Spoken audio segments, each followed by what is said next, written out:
Hey, welcome back to the channel. My name is Simon Osman. If you're joining us for the first time, welcome. On this channel, I share my podcast, the Who Became Podcast, where I interview people that have overcome adversity, created a positive mindset, or found their true purpose in life. And today I'm joined by Jeff Lopes. He's a Canadian entrepreneur, property investor, father, husband, and so many more things. I know you're going to get so much out of my conversation with him. We dive deep into fatherhood and being authentic. So as always, before we start, if you get something from today's episode, please like, subscribe, and share with your circle of influence. Okay, so let's dive straight into this week's conversation with Jeff Lopes.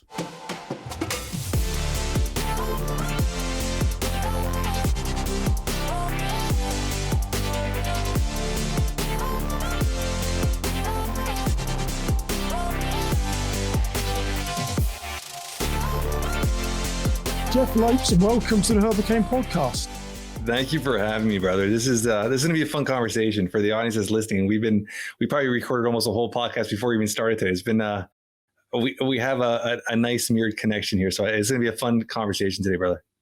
Yeah, and you're a really cool dude, Jeff. And here's the weird thing about it. So a couple of months ago, I was looking on Instagram, looking at your page on Instagram. I was like, wouldn't it be amazing to have this guy on my podcast? Really interesting. I don't even know where it was. And I was looking for all your pictures and I thought, well, will he even talk to me? He's a host of like a massive podcast. Will he talk to me? And I went to my Instagram messages and you had actually sent me a message. And I was like, wow, this was just like, I was starstruck, Jeff. I really, really was. So it was like, we were destined to have this conversation today. So I'm really excited to talk to you. But we'll maybe start off, tell my listeners a little bit about who you are. I mean, you're an entrepreneur, a successful podcast host, you're a father, you work in real estate. There's so many things that you've done. Maybe just give us the elevator story as to who Jeff Lopes is. Yeah. I mean, first and foremost, it's I've been married for 18 years to an incredible, very independent, very strong woman, which I love and appreciate very much. I have two incredible children, super active kids. I mean, fitness is their world. A 13-year-old son, where he has an incredible story and journey that we've all been through together as a family. And then my 15-year-old daughter, which is a fitness star. And I've been an entrepreneur for, going on to 26 years. 26 years, I've never really, besides my little part-time jobs at 16, 17, I've never really worked for nobody. I pretty much started as an entrepreneur and through the ups and downs. And don't get me wrong, there's been downs. Tons of losses, tons of wins, but the wins always seem to overstack the losses, which has been an incredible journey. And in 2006, I've always been the type where I would build and exit and find a way to, I would get bored of companies and I would try to sell them and try to make a little profit, move on to the next venture. 2006, I started a company where I had the mindset where I was just going to build it, sell it in a few years, called Kimura, where we manufacture, design boxing, martial art equipment. Fast forward 15 and a half years, I still got the company, and that company's allowed me to build other companies like True Blue Homes, where we have 9 vacation commercial rentals. And in 2020, my life kind of churned around a bit. I was coaching for the last 3 years, never charged a penny. I had 64 entrepreneurs I've taken under my wing and just trying to give back and help on young entrepreneurs. And I thought it was an opportunity to really, really tone in onto my coaching. So I really started coaching and I really niched and I tried to really work with entrepreneurial dads. I took pen to paper, wrote a book called Entrepreneurial Dad, which became the #1 seller in 11 categories. And then I really honed in and really focused on a podcast and I allowed my joy of talking to individuals like yourself and really come to life on a podcast. And that's where I am right now. Like, I'm a podcast host, an author. I'm actually about to release, and we'll talk about that later, a 6-book children's book series. The first one will be released in the next couple of weeks, and it's very close to my heart, so we can talk about that. And just in general, just a love for life, man. I wake up every day and everybody goes through struggles. And the last 10 weeks of my life have been a struggle since my father passed away, but we always go through up and downs. And it's a roller coaster of life, right? But you just surround yourself around the right people, you stay positive, and good things happen to good people, right? Yeah, and Jeff, it's funny. I've got your book here for those watching the video. We'll see it, Entrepreneur Dad. And when I read it, I was like, I couldn't tell this guy's from Canada. There wasn't enough isms in there to know where you're from. You obviously had a US editor in there, maybe. I don't know. You were trying to hide it. But I mean, it is an exceptional book. And I would say, I think I even posted on my social media, that day when I was stalking your life on Instagram, saw it, purchased it and read it within like a day, I think it was. It's a very, I'll say for men, because men don't like reading too many books, it's a very easy read. Yeah. But there's some incredible stuff in there, because I would say, you're an entrepreneur. I would say maybe I'm a solopreneur, whereas most of the companies and the projects I've had have generally been me. Then I get freelancers and stuff to come in. But there were some great words of wisdom in there, because one of the things that I struggle with, and I believe I know where it comes from, Jeff, is that balance between life, work, and, you know, maintaining that family. You share a lot of wisdom in the book in there about, as a father, as a husband, and as a business owner, how to try and maintain that balance. I mean, well, where did your wisdom come from surrounding that subject? I would say a lot of that came from my father. I mean, I had an incredible childhood. I mean, my parents didn't have a lot. My dad was a blue collar factory worker, but he was always there. He was at every ball game. He was there on weekends. He understood, and it took me years later into my adult age to actually sit back and really take a glance of my dad and be like, he understood this. Like, he understood that wealth was measured by freedom. Wealth was measured by time spent with your loved ones, and he knew that. And it took me quite a few years to understand that. And yeah, I mean, my dad really instilled a lot of strong characteristics in me, and being very independent. Like, I've always been the type where I could cook, I could clean. I always make my own bed. Like, I've always been the type where I don't rely on people. And that was my dad. My dad was a hard European that would come home and clean the house and cook dinner for us. And which is very rare for those of your harder European, especially immigrants, where they'd come home, sit on the couch. Like, so he was the opposite. And he taught me a work ethic. He taught me to value family time. He taught me to really understand that time is a currency, man. You don't have time. Time goes by. And it's like, if you don't live with regrets, and you go through your life living with regrets, I mean, it's all going to catch up to you. So you have to understand not to live with regrets, and do the stuff and cherish your loved ones, and spend the time, as much time as you can with them. And I've instilled that into my life, right? I call it the non-negotiables. There are certain things in my life that are locked into my calendar every single month, Simon. And one of it is we're not even doing it today, but I call it the 3 to 7. At 3 to 7, I try to spend at home every single day with my family. I try to never miss dinner at home with my family, and having certain things that are non-negotiable in your life. And then you build your schedule around that, and be very precise and very consistent with your schedule, and understanding and studying your schedule is very, very important to get that done, right?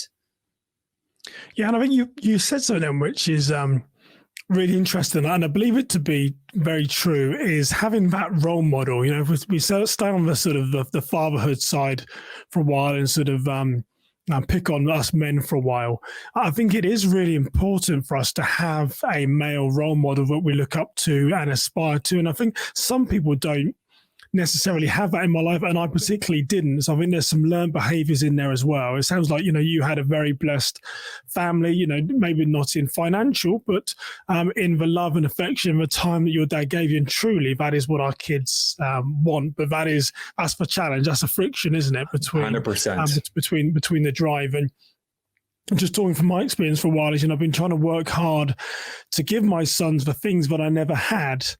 But then that working hard removes me from that family setting. And then I get my sons coming to me saying, Dad, you said 5 minutes like 2 hours ago. And you're thinking, oh, wow, that's a dagger to the heart, reminding it. So, I mean, what's your advice for young entrepreneurs that might have not had that guidance then, or not had that stability that you did in life? I mean, simple things. I mean, write a living eulogy. Sit down, grab a pen and paper, and write down a living eulogy. If something were to happen to you today, how would your loved ones, your kids, your family describe you? Write down how you want to be remembered, how you want your family, your friends to talk about you. Now study that. Are you living like that? Most of us will not be living like that. What changes do you have to make to be living like that? That's the first step. The second step is really understanding what is important in life. As an entrepreneur, you know this more than anything, Simon, money comes and goes. If you want to make money and you're honed and focused, you could make money. And don't get me wrong, you need money. You need money to put your kids through college. You need money to put your kids through. You got a very active son to play soccer. Put through these, it's expensive. Time management. understanding that the time with them is very, very important. And if you still need the extra time to make money, figure out sacrifice in your life. Wake up earlier, go to bed a little later, work a little later on a Sunday night, sacrifice yourself. So find what areas are non-negotiable, find what has to be done in your normal daily job or daily career or business, and then figure out what sacrifice you have to do to get both those goals. Because you could have balance. A lot of entrepreneurs, you always hear from Gary Vee and all these guys like, there's no things like balance. That's bullshit. There is balance. When you're home with your family, that's a balance. That's your purpose. When you're at work, that's your purpose. Understanding how to separate them, how to give them equal amount of love and time could happen. And it might be one day you're a little bit longer at work. The next day you'll take a little time. For all the example, this week, we're on Thursday. Tuesday, I worked a ton of hours. Yesterday, it was early afternoon. I got a lot done. I looked at my son. My daughter's 15. She wanted to go to the mall with her friends. I dropped her off. I looked at my son. I go, we haven't been in the movies in a year and a half. Let's go. Grab your jacket, grab your stuff. Let's go. We went to middle of the day, 2 in the afternoon. We went to watch Fast and Furious 9. Being able to do that, that's the dream of being an entrepreneur. But if you're not doing those things, what's the purpose of being an entrepreneur? What's the purpose if you're not living to the fullest like that, right? Yeah, and one of the traps that people get into, and I've definitely done this, is that you start doing the work yourself, don't you? Start doing things, and then you're doing. Someone once said to me, actually, very very recently, said, "Simon, why are you doing that?" It's like, well, I like doing it. It's like, but that's a $20 an hour task. You're a a few $100 an hour consultant. You should be offshoring that. It is, you get trapped in some of these things to try and because everything has to be right. I've got to be successful. But why do you think it is that men struggle with? Oh, go on. Yeah, you got a question. You got something when you said that. I think that's the biggest issue, and I think that's the biggest problem with entrepreneurs is they have that mind of perfection. They don't understand when most tasks, most jobs of a business just have to get done. They don't have to be perfect. They have to get done. Things are on schedule. Things have to get done. So once you could separate yourself from that, once you could say, hey, my time, my purpose is more valuable than this task, that is the moment when you're able to fire yourself from the position. The faster you could fire yourself from positions, the bigger the company will grow, the more time you have with your family, the more time you have for yourself to fill your cup as well. So understanding look at your business, look at your company and see what areas could I fire myself from. And like you said, whether you have employees, whether you pass it over offshores, whether you're going to a place like Fiverr and hiring people overseas, whatever it is, because that time is very valuable. And once you understand the value of spending time with your family, divorce, something like that, it all starts making sense, right? Yeah, and it's true. I mean, in fact, the slap on the wrist is well and truly taken. I've been working on a list to hand to a virtual assistant. It's one of those I've got to write down that list. But I know I'm where you are. It is very true. And I guess the question I was going to ask you is, why do you think that it is that men struggle then? I mean, we want this freedom. We might have an idea or a business concept we want to develop. Why is it that we get trapped into that it has to be us and we can't find that balance? And perhaps it pushes friends away, it pushes family away, and we're not being the fathers that we're sort of created to be. What is it? Why do we struggle with it so much? I think it's that pressure of being the provider. I think society puts that pressure of the husband being the provider. That's like almost old school, but that was a big mindset of you're the husband, you're the provider. And having that mindset of being the provider, wanting to succeed, wanting to show your children you succeed, I think is that they put a lot of pressure on ourselves. And once you truly understand that pressure is put on ourselves by ourselves, right? When you come home with a gift to your child, Simon, your son's not looking at like, Daddy got me this toy. It's Daddy recognizes something I did and is rewarding me with this toy. They're happy that you recognize that. If you were to say, hey, let me take you out for the day. Let's go play catch. Let's go play in the park. That hour with them is a lot more valuable. You're building memories. You're filling that memory bank that one day you're not here. Those are the memories you're going to think of. Now that my dad's been gone for 10 weeks, and I was the 44-year-old, and we talked about this. I was the 44-year-old that would talk to my dad 2 to 3 times a day. I was the 44-year-old that would call my dad and say goodnight to him every night, which is very rare. And now that he's gone, I sit back and I'm like, I remember I did this with him. I remember going here with him. I remember these car shows we go together. I don't remember any shit he bought for me or any presents he gave me. I don't give a shit about that. And you're hoping you as a father, could build those memories that one day your son, I'm looking at my kids, I'm like, I just wish that the love I had for my dad and how much I miss him, I just wish my kids have that for me one day. And that's how you should be living your life, building these memories and being there for them and being that educator, being that example for them. And don't get me wrong, you have to work, but find ways to sacrifice and find ways to keep that balance going to be successful on both sides. And there is ways of doing that. Yeah, that's very true. And I guess one thing I want to get from you right now is that you are, maybe I'm going to play to you a little bit here, Jeff, but it's true. You are a very successful entrepreneur. And it could be that what someone's looking for that one, I just want that one, give me that one golden ticket, give me that one idea which is going to take me away from the corporate world, or it's going to make me stable, or it's going to make me, get that Ferrari, whatever it is. But you've done it multiple times. I mean, I know in a bit of the intro you spoke about your company, but you've started, you've scaled, and you've sold numerous companies. And I know you now do real estate. So I mean, I don't want you to give away your secret sauce, Jeff, because that's not fair. But there is no secret sauce. What's your mindset? What is it that makes you do that when others perhaps struggle? How can Jeff Lopes do it and maybe others can't? What's the secret? Well, one is having that mindset, is that winning mindset where when I go into a venture, I know I'm going to be number one. It's that Michael Jordan, that Kobe, that mindset where I already see myself being number one. When I started Comoroware in 2006, there were 6 massive companies. I would say it's a small industry, but big companies in that industry, the sporting good, martial art, and boxing equipment. And I looked at my hired staff, I brought on staff, and my staff's been with me for, one of them, Dan's been here for 11 years. And I remember looking at these guys, I'm like, when we started the company, I remember looking at them, I go, within 5 years, max 10, they're all gone. And I had that mindset where I was going to be number one. I was going to dominate these guys. They're all going to be out of business. And having that mindset and not being scared. I think that's the right way. Not being fearful or scared to take risk. Not being fearful or scared to pivot. Not being fearful or scared to take chance when other people are holding back. 2020, pandemic hit. Most people sat back and be like, okay, just let's survive. I was like, I put out fuel, man. I'm so prepared now. We officially, Canada's been so behind. We're officially been open now for a couple of weeks or week and a half, officially out of lockdown in Toronto, Canada. We've got more in sales in a week than most people have gotten in 6 months because I was prepared. I prepared for that moment. I wasn't scared. I invested. Our stock is full. I did the marketing. I invested in the company when other people were not investing. So now that I was preparing for this moment, when it opened, I took full control again. And having that mindset of not being scared, not being fearful to take an opportunity, finding something you're passionate about, that's a huge thing too. We could talk about this all day.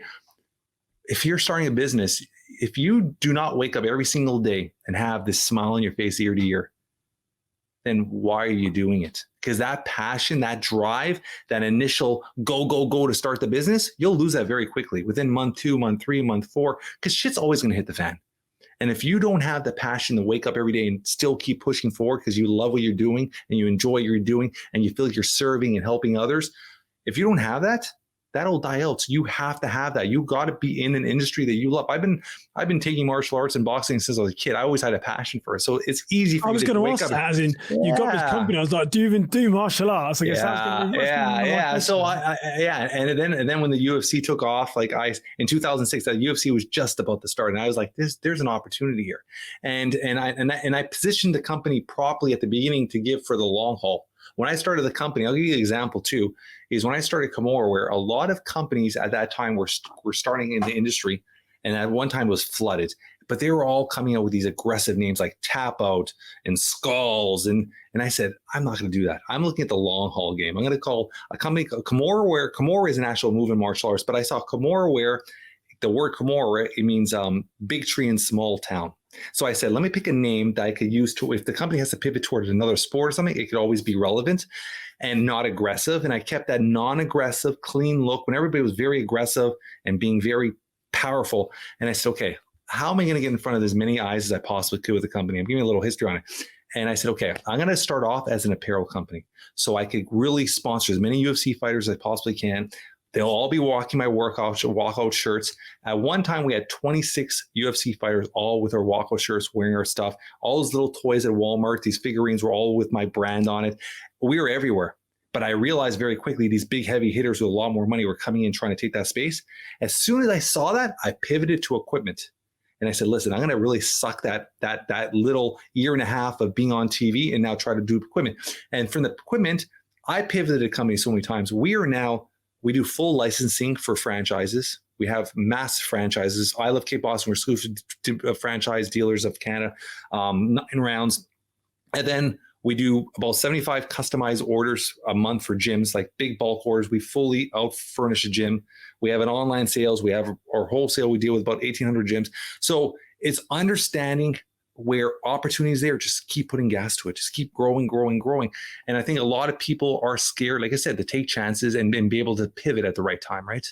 Yeah, and I think it's interesting because hearing you talk about there is some, I mean, I always say that an entrepreneur is something that someone calls you. It's not necessarily something that you call yourself. But I mean, you are a true entrepreneur, and normally that is around risk taking, isn't it? Risk management and seeing opportunities. But there's a key word that you mentioned there, which is not often widely spoken about when you have the term entrepreneur, which is pivots, life pivots. And I know you've had a few. I mean, what advice would you give? How do you see these opportunities? Again, is that just your mindset and your understanding and knowledge of business, or how do you know when to pivot? I study the market. I try to, we as a company, we sit down and every 3 months, we try to forecast 6 months in advance. We look at where trends are going. It could be trends in other industries, colors, schemes. We figure out where everybody's pivoting to, where we imagine the pivot will turn to. And we try to be the leaders in the pivot. We try to then say, okay, we forecast this is what's going to happen.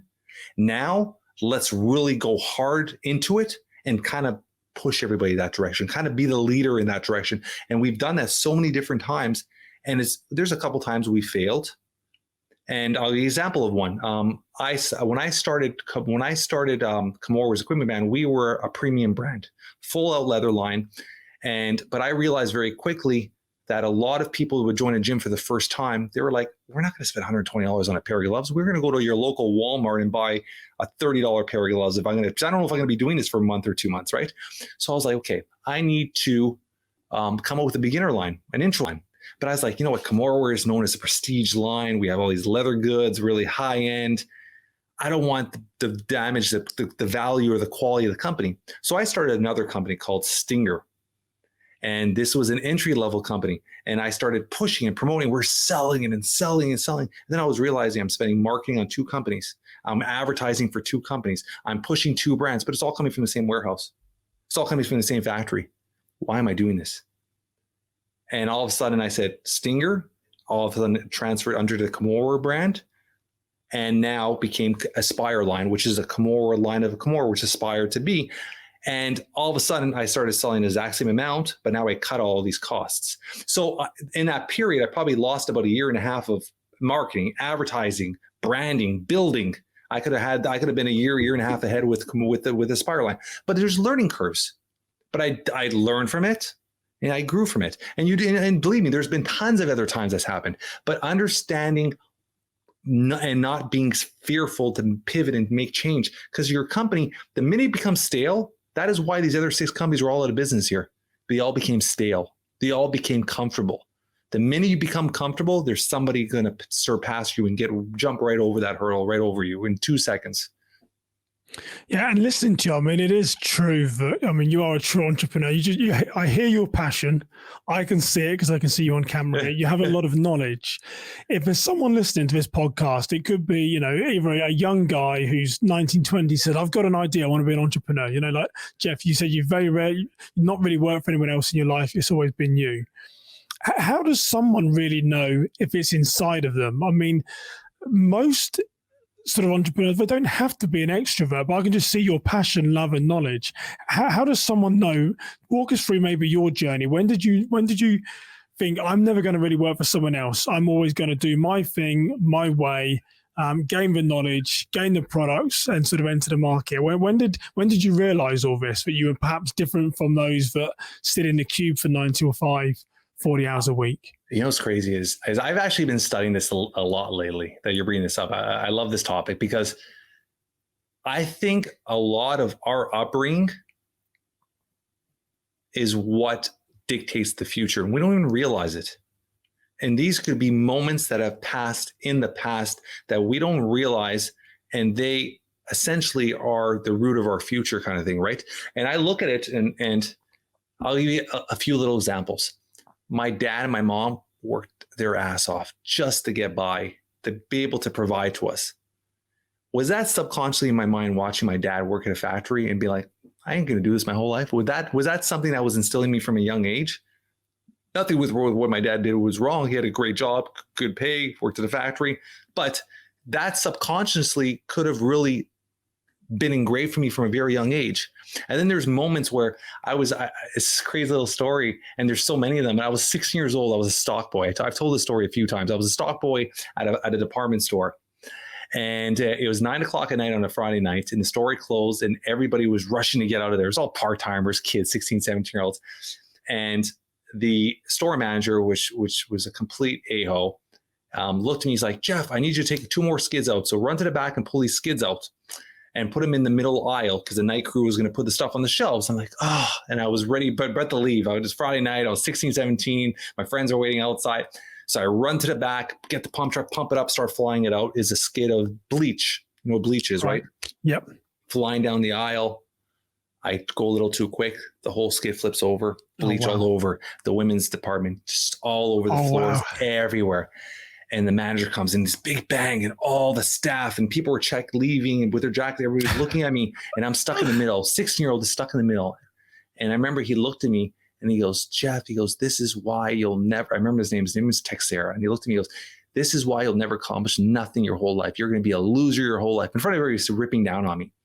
And I remember, and I looked at him and I just said, good. And I just walked out. I quit on the spot and I walked out. He's like, you can't quit. And I said, I just quit. And I walked out. And I remember, like, those little moments they lock in the back of your head. They lock in the back of your head, and they give you that little fire. And it's almost like you might make these stories up to be bigger than they are, because that's what pushes you and drives you. And I think a lot of us have that in you. And I think sometimes it just needs to be pushed out of you, right? If you have that urge, if you have that feeling where it's like you're waking up every day and you're just like, I can't do this anymore. I want to have that freedom. I want to be able to make my own hours. I want take the opportunity, take the chance. It might not work out for you. And there's nothing wrong with people that work 9 to 5. I have an incredible staff that'll be with me forever because I treat them right. But there's nothing wrong with that. But if you have that urge and you find something that you truly have a passion for, and you're just like, I want to wake up every day and do this, then go for it, man. I mean, don't live with regrets. You have one life. Just go in and try it, man. And the easiest way to do that is, I always tell people, is you never have to reinvent the wheel, Simon. A lot of people try to reinvent the wheel. When I start a business, or I look at another business that I want to venture into, what I do is I find the top 5, 10, 15 companies in that industry. I study everything they do. I study it to the way they write a check, to the way they talk to their customer, the way they answer the phone. Study everything they do. You're not going to copy them totally, but find the things out of that business that you really like, that you really think that could propel your business, and take them and use them in your business. And then next, surround yourself around people that are either going to mentor you, you're going to learn from, they're going to help you along the way. Surround yourself around people that are either where you want to be, on the same path as you, or even under you, but on the same path. So surround yourself around the right people. Don't be scared to ask for help. Find something you have a total passion for, and don't try to reinvent the wheel. Learn, study other companies that are in that industry that are really succeeded, and study what they've done. That's going to speed up your process so much more. That's going to help you eliminate a lot of mistakes. Wow, and that's powerful stuff and some learning there. If I wasn't interviewing you, I just had my head down, writing the notes. I have the ability to go back and listen again to a free coaching session here. So it's great. Like I said, just hearing your passion and enthusiasm and the way you articulate stuff. There's a lot of ingrained years of knowledge in there that you just don't get overnight. But let's talk about you, Jeff, then. What about how you tackle adversity? I like to try, and I believe that we get our greatest learning maybe not in times of crisis, but when we face adversity. I think it was Einstein that sort of said, adversity introduces a man to himself, something along those lines. I'm terrible with quotes, but I know it's something like that. Yeah. So what about you? When have you grown through times of adversity? Man, there's been so many times of adversity. And I'll give you a quick little story. And I think we touched about this when we talked in person the other day.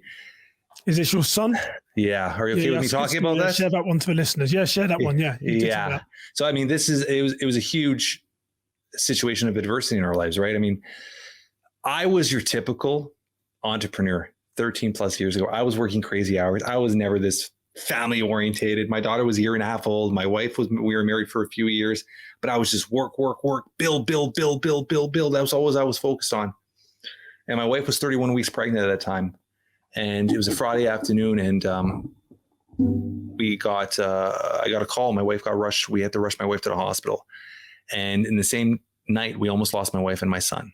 My wife had just got out of surgery. They pulled me in a room. They said, your son's got about 5-10 minutes left of life. And they said, do you have a name for him? And I was even shocked because we didn't even have a name for him yet. And I just wrote Tiago, which means God's warrior, on the birth certificate. And that's when his journey started. It spent 4 months of his life. And it taught me to really reanalyze what purpose is. Those 4 months spending 12 hours a day at the hospital made me realize that before I couldn't miss 10 minutes of work. Now I had no choice but to miss 12 hours a day.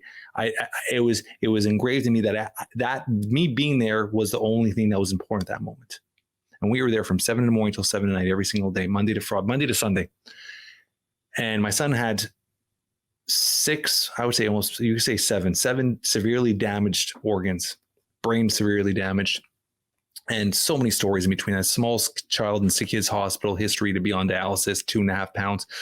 And at 4 months old, we convinced the doctors to discharge him. And they did not want to discharge him. He was only 4.5 pounds. He was on feeding tubes, never swallowed a day in his life at 4 months old. They sent us home with a 1 ounce bottle to feed him. We had to teach him how to swallow. And I remember looking at my wife, and when he was discharged, they gave us discharge papers, and they labeled him that day. And they labeled him with cerebral palsy, and they said he'd be confined most likely to a wheelchair his whole life. And I remember coming home that day, and I looked at my wife, and I go, I don't want to be that 6-year-old waking up one day and looking at my son and being like, I didn't do everything I possibly can to give him the best opportunity as I possibly can. And that was my biggest fear. And that's when our journey started. And I really, for 12 years, studied parenthood, fatherhood. And I spent 3-4 hours a day. I reprioritized my life. I reprioritized myself as a father, as a husband, as a man. And our journey, I mean, we're one of the lucky ones with incredibly a ton of hard work. My son's a complete little beast. And 3 to 4 hours of therapy every day. He went from possible wheelchair to balancing to wearing braces to, we were told he'd be in full braces up to his knee till at least 19, 20. And at 12 years old, he was out of his braces. And we set a goal that we'd 5 years past. 5 years ago, we set a goal before his 13th birthday, we were going to run a marathon. And he turned April 19, 2021, he turned 13. April 18, me and him ran our first marathon together. And it's been an incredible journey. I mean, if you see videos of my son, he's a workout fanatic. He's obsessed with working out. He really understands the importance of it. And he's redefined and changed his outcome. He's beaten every doctor to sit there and look at him like he's a miracle, right? And he's made me a better man, a better father, a better husband. Like I have this joy every time I see my son. I smile ear to ear, man. I get goosebumps. He's my little angel, right? I always call him my little puppy. When I come home, they saw my dog at the front door. He's beating my dog to the front door. And a lot of people tell me, Simon, that my son was meant to be, I was meant to be his father because my drive, my hustle. And I think it's the opposite. He was meant to be my son. I would have not changed any of the narrative we've been through, because that has turned me into the man I am today. That has turned me into the father I am today. And it was a moment for us, right? It was a moment that I remember me and my wife looking at each other when my son was about a year old. And I'm like, we just want to hit that fast forward button. We just want to see 10 years from ahead. We just want to surpass this. We want to see our journey. And it's crazy now that we look back, and it's been such an incredible journey. It's been such a powerful journey. It's been such a struggle. There's times when we sit there and like, this is not working. I mean, It took him 3 months every day for 3 hours to learn how to hop on one foot. It took him like almost 3 and 4 months, his right hand, just to be able to push his right hand through a plasticine. And now you see this kid, he's shredded, buffed 13-year-old that runs marathons. And it's been this incredible journey. But it's been a lot of times where if we ever took a step back or felt that this is not working, like I would wake up every day and there's moments where I would be like, this ain't happening. And then I would just look at my son and I'm like, I have to make it happen. And I would just push harder, and he would push harder, and we would push each other. And it was a huge moment in our life and a moment of adversity that we went through as a family. But man, I would not change anything. I wouldn't change a moment of it. And I think that is the biggest gift, is the moments that we go through, we have to take them as lessons. We have to take them as moments to build us, to grow from it. Everything that happens to us, I mean, the sun comes out the next day. You can't really focus on tomorrow. You can't focus on the past. You got to focus on what's in front of you that moment and really, really hone on and try to make a difference that moment. And if we start living in the present and start appreciating the present moment and start trying to change the present time, things happen, man. I think people dwell on the past too much. People dwell on what's going to happen in the future too much. You can't control any of that. All you can control is today. So focus on today.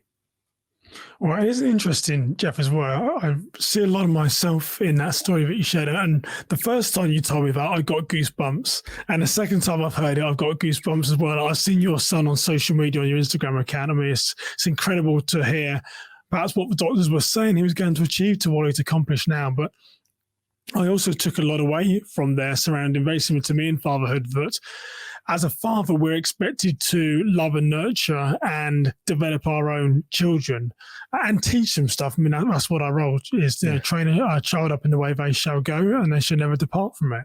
But also, I've been surprised in fatherhood how much my sons have taught me. I'm not a serious guy, but I'm a very driven guy. My sons have told me, or just reminded me, to be a child again, to laugh, to joke, to have fun. And that isn't something, because I didn't have a father, it's not something I really imagined I was going to get from my sons, but I often feel they teach me more as to how to be a fun person than what I am already. So yeah, incredible. You hear that said all the time, Simon. And I don't know the exact number, but a child laughs, I don't know, what is it, a couple thousand times a day, and an adult laughs like a handful of times. Yeah. Sometimes we need just to learn to be curious, to just enjoy the outdoors. Like every Sunday is family day. And every Sunday, we don't usually have nothing planned to the night before. And in the summer, it's beaches. We just pick up, look on a map, find a beach, and we just pack the car in the morning and go. And in the falls, we hike, and just building those memories and not having a set structure. Like we told you yesterday, like I looked at my son, I'm like, 2 p.m, most people are working. I'm like, grab your stuff, let's go to the movies. It's being spontaneous, enjoying life sometimes, laying your hair down. You always hear that saying, laying your hair down. Like, yeah. Life is short, man. If it's just work, man, time comes and goes, man. There's a stat too. They say 90% of the face time you have your kids is before the age of 18. Think about that. Yeah.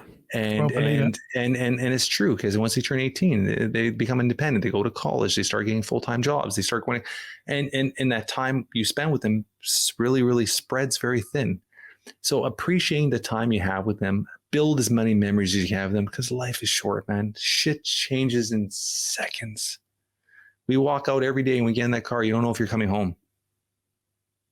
And go with that with everything, man. Don't go to bed pissed off.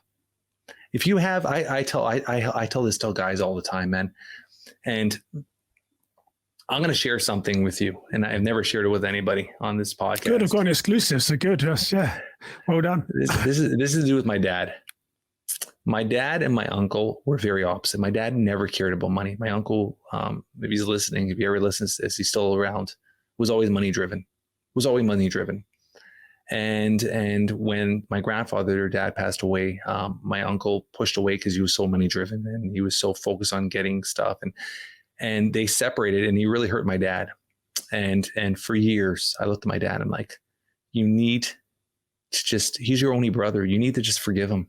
And my dad had in my head, he goes, I am not going to reach out to him And if he wants to apologize, he could come see me. And for years, I told my dad, just, you know what, just pick up the phone. My dad was stubborn, and he goes, I have you guys. He goes, I have my family. He goes, if he wants to see me, he's the one that he did a whole bunch of really, really, really, really not the greatest things. And my dad always said that. And for years, honestly, Simon, I told my dad, just, you have to learn. You don't have to forgive him. You just have to accept it and move on and understand that's who he is. And it's not because he's a bad person. That's who he is. And in the end of the day, he's your brother. And my dad, I remember a week before my dad passed away 10 weeks ago, I told him, like, come on, call your brother. And he didn't. And my dad passed away. And my uncle, my uncle was never even reached for the funeral because of COVID. It was very limited how many people could come. And a week later, my dad's been gone now after here, I'm going to go see my dad. But he's been gone now for 70 something days. And I've missed in 70 something days, like only like 5 or 6. Like I try to go at least 5-6 days a week to visit him. And I just go there and just because I feel like I need to still know that he knows somebody's coming to see him. And it was after a week, there's a letter there. And I was like, who the hell wrote this letter? It was a letter attached to the stone. And I pulled it up and I read it. And it was my uncle. And my uncle wrote a letter saying, I'm sorry, I should have did this when you're alive. And I swear it killed me inside because that's all my dad wanted. For your audience that's listening, don't be my uncle. If you have someone in your life that's, whether they did something bad, good, something that bothered you, you separate, like, forgive people, man. Life's too short. The minute you can learn to forgive, you're letting yourself free. And the minute you could let yourself free, everything seems to align and work out. Just don't hold grudges. Don't hate people. Life's too fucking short for that. Just surround yourself around the people you want to be with, but don't live with grudges and don't live with regret. And that's something I swear it bothers me. It bothers me so much that my dad and my uncle didn't, at least in person, do that. And it's something that it drives me now. Like I literally have thought of every relationship that I've ever parted in a negative way. And I've called people and I said, listen, we may not ever talk again, but I just want to let you know this is what I feel. I've done that after my dad passed away. And I think it's very powerful. And I feel so relieved that I've done that and I'm able to still do that. So if any listener out there, like, make amends with people, man, make amends with people. Well, Jeff, I mean, you are the host of a very successful podcast, over 1 million downloads. You are an accomplished author. You're a business owner. You're a father. You're many things. And after here, you're also an inspirer of people. I mean, that is an incredible story. So thank you for sharing that to me. I mean, what's the one thing that you would say, what's the one glue that brings it all together? So don't say your family, remove the family. I want to sort of stay focused on you. So if any young budding entrepreneur out there, what's the one thing that pulls all this together, which makes you successful? What would you say that is?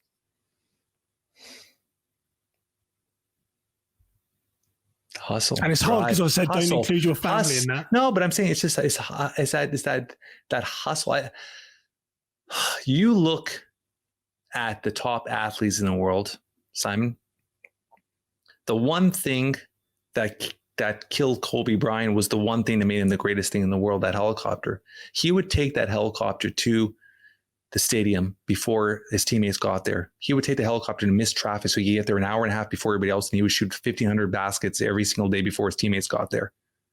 That drive, that hustle, you have to want it. You have to want to be the best at everything you do.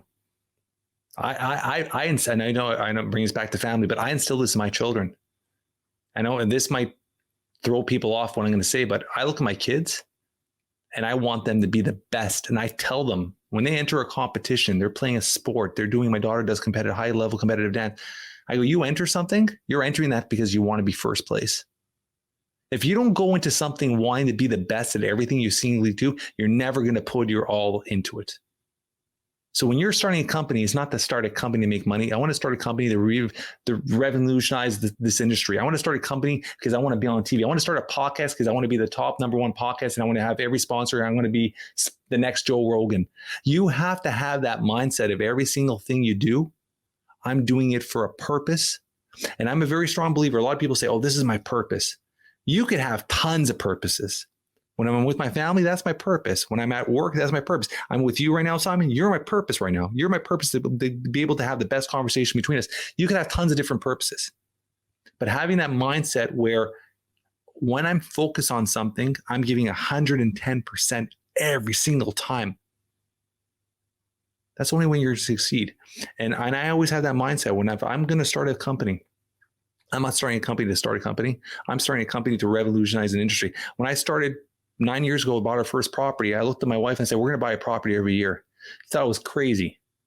9 years, we had 9 properties. We're buying another one next year. The goal is to buy 20 properties in 20 years. And I'm going to do it. I said, I'm going to do it. I'm going to do it. Yeah. And everything too is, I tell everybody too, there's a little thing that I do for myself, and I think people should do it, is hold yourself accountable. So if I say I'm going to do something in my head, I tell everybody around me, my closest circle of friends, I'm going to do it. At first, when I used to do this 15, 20 years ago, they used to look at me and think I'm crazy. I'd be like, you're not going to do that. Now they're so used to me doing these things. When I tell them, they're like, oh, cool. When is it going to be out? Like, they don't question anymore because I've proven it. But I put myself in a situation that I'm going to hold myself accountable. I do it to my family. I do it to my kids. I say, Dad's going to do A, B, and C. When my father passed away, I looked at my dad and I said, I looked at my family, and I looked at my wife, and I'm like, I mean, he was such a good man. He was such a good dad. Like, how do I keep his legacy going? And I literally the next day I woke up and I'm like, I want to write a book series on him. And my wife's like, what do you mean? Like, we're going through so much stuff. You're so busy with work. Like, what do you mean? And I said, I'm going to write a 6-series book because I want it to revolve around his grandkids. He's loved grandkids so much. And he was always trying to teach them lessons. I wanted to be a 6-book series on lessons. And she's like, oh, this is something you're going to sell? I said, yeah, but you know what? Sick kids has been a big part of our lives. I want funds raised to go towards the hospital. And my wife said, that's a great idea. And in 7 weeks, I wrote all 6 books. Our first book's going to be released within 2 weeks. And it's called Adventures of Grandpa Joe. The first one's called Strawberry Mountain, a lesson on gratitude. Every single book will be a lesson. And they're on my 2 kids and my grandfather, their characters are in the book. So, but I said, I'm going to do it. I held myself accountable. So hold yourself accountable, put yourself around people that are going to hold you accountable. So if I'm falling off track, I want to be able to have a friend or a family member that look at me and say, Jeff, look what you're doing, buddy. You say you're going to do this. Get your ass back on track. Put yourself around people that are going to be honest with you and hold you accountable, not cheerleaders, because cheerleaders are not the greatest people sometimes. Put it around people that are going to be honest with you. Honesty is the most important. Honesty and authenticity is the most important 2 characteristics you need around you all the time. Well, Jeff, you have dropped so many nuggets during this podcast conversation. Like I said, I'm going to have to go back and take my own notes just to make sure I catch it all. And I like that last one on accountability. That really is a great tool to have in your corner to be successful, is someone who's going to hold you accountable. And like you said, someone who's not just going to be a yes person, but someone's going to push you and say, you said you're going to do this. So, Jeff, many ways for people to get hold of you. What is the best way to direct traffic if people want to learn more about you? You can check it out on my website. Is jeffreylopes.com. It's jeffreylopes.com. Or I'm on all the social media platforms, primarily on Instagram. It is at Jeff Lopes, JFFLOPES. DM me, reach out to me. I mean, I answer all my messages myself still. And I love networking. I love meeting people. I love talking to people. I love just like, I'm about serving and helping as many people as I can as well. So anybody reach out to me, need any help, I'd be more than happy to help you or help guide you in the right direction. Yeah, and it's been a great conversation with you, Jeff. Hopefully my listeners have got that from it. There's so much nuggets of wisdom, and I know me and you are going to stay in contact. I know for 100%. Sure you're not going to get rid of me because we're having some good laughs and jokes offline. So hopefully, if you said your book is going to come out in a couple of weeks, I will release this podcast once your book is out, and then I can put the link in there as well for people to take a look. I would love that, buddy. I love that. I'll have to add your book to my second Amazon order. But well, Jeff Lopes, thank you for joining me on the Who I Became podcast. Thank you so much, brother. It's been awesome. Thank you for joining the Who I Became podcast. To help spread this inspiring story, be sure to share it with your friends, hit the like button, and of course subscribe to our channel so you won't miss out on any future episodes. We'd also love to hear how this story impacted you, so leave a comment on whatever platform you're watching us from. To learn more about this episode, our guests, or Simon, head over to the Simon Osimo/podcast and sign up to receive the latest information delivered straight to your inbox.